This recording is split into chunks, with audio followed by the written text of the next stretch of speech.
guys, it's Vicki, and today I'm here to share with you a book review, and that book is Gather the Daughters by Jenny Melamed. This is a fairly new release. I think it just came out at the end of July. So I just finished it today, and I have some thoughts about it, so I'm going to share those with you now.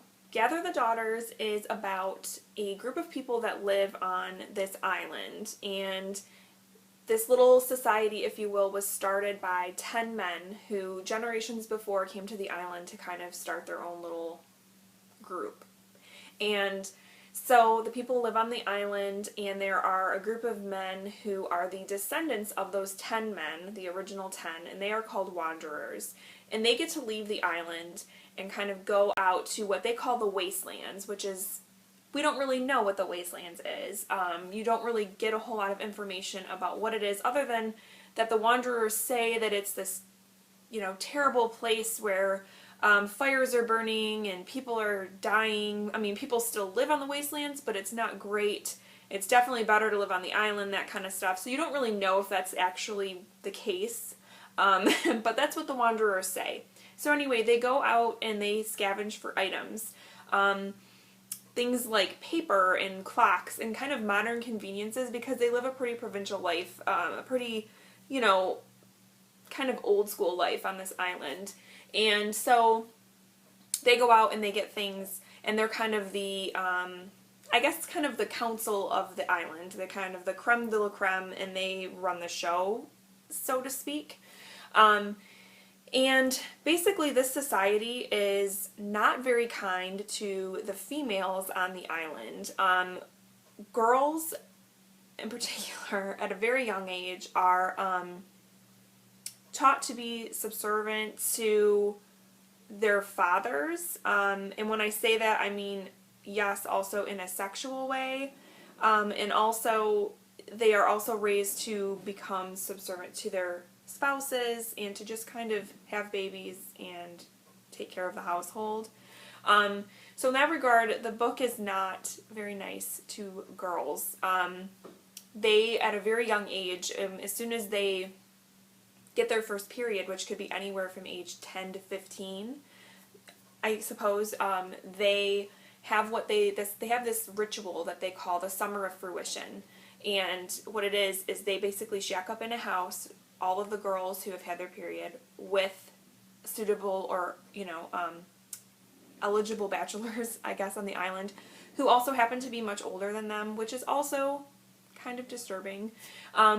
And they all just shack up together, and they kind of have sex with each other, and by the end of the summer they have paired off and have gotten married, and then they're expected to get pregnant as soon as possible. So you're talking about, 12, 13, 14-year-old girls getting married and getting pregnant. And like I said, the relations that the girls have with their fathers is also very disturbing, but to them it is the norm. It's all they know. They don't necessarily like it, but it's just something that they kind of have to do. And what's really sad about the book, if you're not sad already, is that even the older women, they really hate their lives, and the lives that they're basically forcing upon their daughters. So much so that when they have daughters, when women have daughters, they're just devastated. They don't want daughters because they don't want to put one of their children through what they have been through. So to have a girl on this island is kind of a curse, a bad thing, because of what they have to go through. So the book itself is told from 4 different girls' perspectives. You have Amanda, who is recently married, and is pregnant with her first baby, and I believe she's 14. And so she's obviously not in a good place because she wishes that she could still be a child. She misses her friends. It's not that she doesn't like her husband, but she just wants to still be a child and isn't ready to take on this role.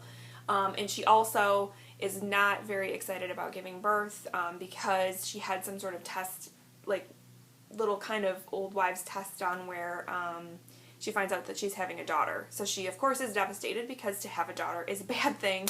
So she's not looking forward to having her baby. So there's her.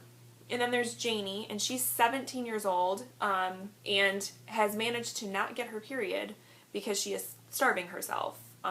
because she does not want to get married, she does not want to have babies, she doesn't want that whole life that is basically expected of her, and so she's fighting it the only way she can, which is to not get her period. So you have her perspective, and then you have Caitlin, who is, I believe, 10, and she is actually kind of unique in that her family came onto the island when she was a toddler. So she was not born on the island, and so yes, they do allow people from the wastelands and other areas to come and live on this island. They're obviously very selective about who they allow to come on, but, so that's an interesting topic as well, like why do they let people come to the island, and why would people want to come to the island? But Caitlin's family is one of those families. They came onto the island, so she doesn't have any memory of her life before the island, but her father is not a very nice man. He is abusive, and is kind of known throughout the island to be an abusive guy. And then you also have Vanessa, and she is the daughter of a wanderer, so she has a little bit more of an insight into the inner workings of the island. She also has a plethora of books, because her father, when he goes out to the wastelands to get supplies and things, brings back books from the wasteland. So she has read a lot of books and has kind of educated herself on things, which puts her kind of a step above some of the other girls, because education, let's face it, is just not a priority on the island, especially once a girl gets her period and becomes a woman. So the gist of the story is that the girls start to kind of, think to themselves, this life kind of sucks, and we don't like it, and we want to do something about it. So basically they kind of have their own little revolt, and that's basically the gist of the book. I'm not going to say too much more about the plot because I don't want to give anything away. I will have to say that I really enjoyed this book, despite it being a sad, depressing book. This is not a book that's going to leave you uplifted in any way. It's actually, like I said, quite depressing, and it makes you uncomfortable because of the subject matter. So I should note that yes, there is sexual abuse in here, there is physical abuse, though the sexual abuse isn't necessarily, there aren't actual scenes depicted in the text, but it's talked about and it's kind of in the background. But like I said, it's not like direct, there aren't direct scenes having to do with that, but if that's something that you don't think you would like, you might just want to know that going into this book, that is something that is touched upon. What I really liked about this book was I thought the writing was really well done. I think that the author did a good job of depicting these girls for it being such kind of a bizarre scenario. It turns out that I read her little blurb at the end about her, about the author, and she's actually a psychiatric nurse practitioner, and she specializes in children that have been abused. So it totally makes sense that she kind of knew how to write these kids, because she deals with it in real life on a daily basis. I think the book is just very emotionally charged, and it's very, it just affects you when you read it. It's something that when you kind of put it down, you kind of are still thinking about it afterwards, and I feel like books like that are definitely good books, and that's why I wanted to talk about it, because it just kind of left me thinking, and just because I'm a woman and I have a daughter, it just kind of makes me go, gosh, can you imagine if the world was really this way? It would be horrible. But it very much is a theme of the book, talking about what it is to be a woman in a society, what it is to be a girl, the sexualization of girls, and what's expected of them, all of that, the negativity surrounding sexuality, and childbirth, and all of that is definitely touched on in this book.